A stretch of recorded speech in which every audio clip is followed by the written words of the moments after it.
Vietnam salahkan Indonesia usai gagal perembalukan Myanmar U19. Duet Ivar Jenner dan Ole Romeni menuju timnas Indonesia. Sintayong kirim pesan ke Australia. Simak informasi selengkapnya hanya di Garuda Space Update.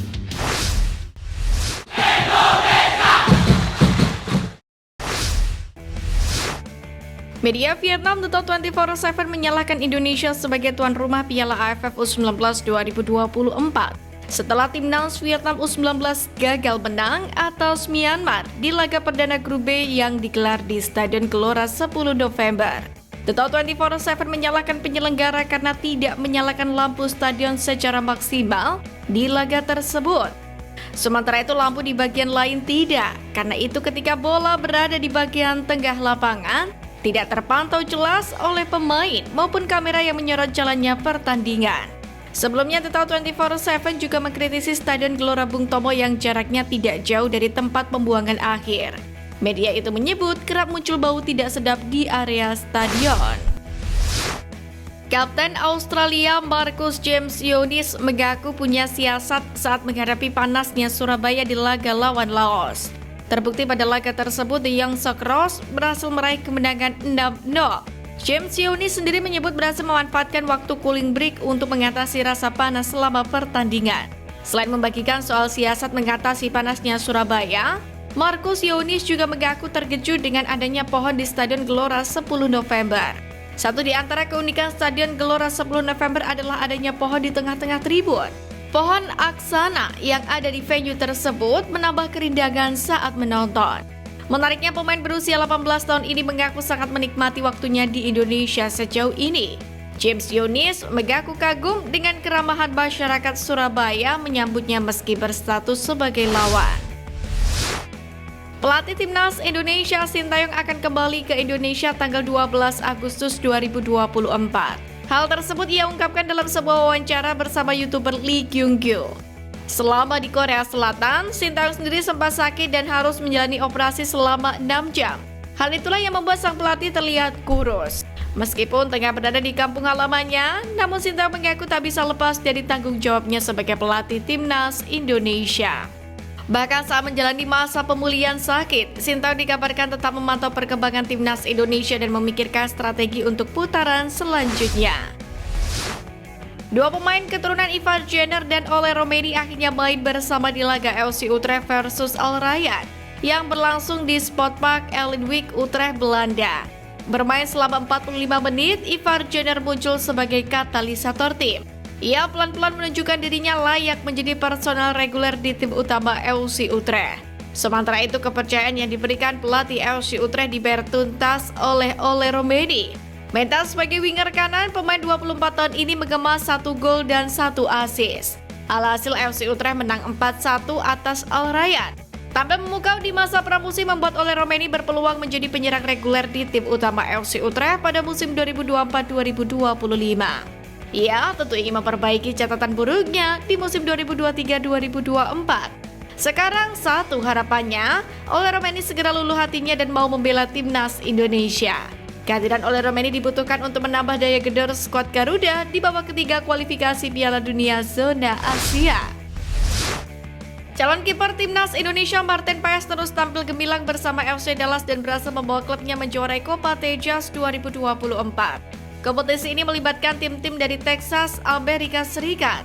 FC Dallas sendiri meraih gelar juara setelah menang 3-1 atas Austin FC di Toyota Stadium. Seperti biasa, Martin Paes tampil sebagai starter dan menunjukkan performa sempurna. Kiper berusia 26 tahun keturunan Belanda itu melakukan 3 penyelamatan penting dalam pertandingan tersebut. Hal itu tentu menjadi modal positif bagi sang pemain.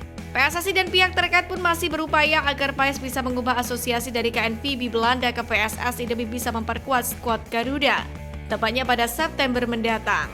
Terkini, Menpora sempat membocorkan bahwa Ketum PSSI Erick Thohir memastikan sang kiper akan segera menjalani debutnya bersama tim Merah Putih.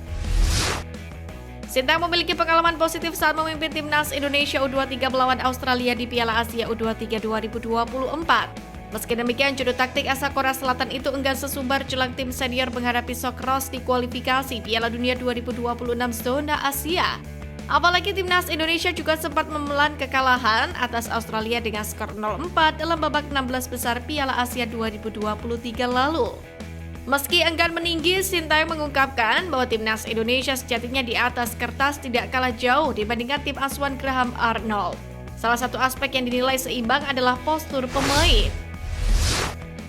Timnas Indonesia era pelatihan Sintayong banyak diperkuat oleh pemain keturunan yang semuanya berasal dari Eropa. Pengamat olahraga Fritz Simanjuntak berharap STY bisa merekrut naturalisasi dengan karakteristik di luar Eropa, salah satunya Amerika Selatan.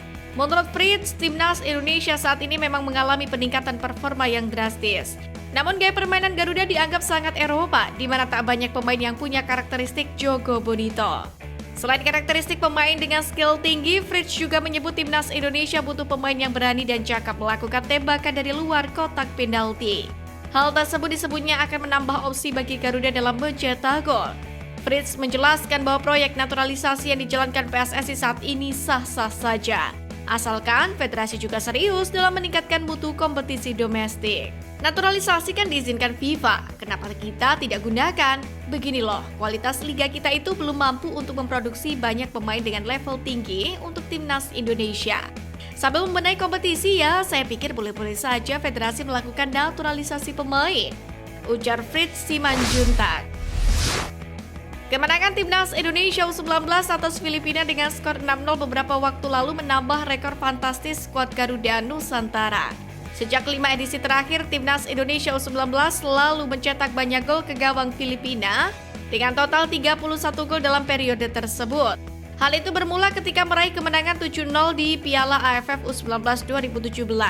Pada Piala AFF U19 2018 di Sidoarjo, timnas Indonesia U19 mengalami kesulitan saat tertinggal 0-1 melawan Filipina hingga menit ke-81.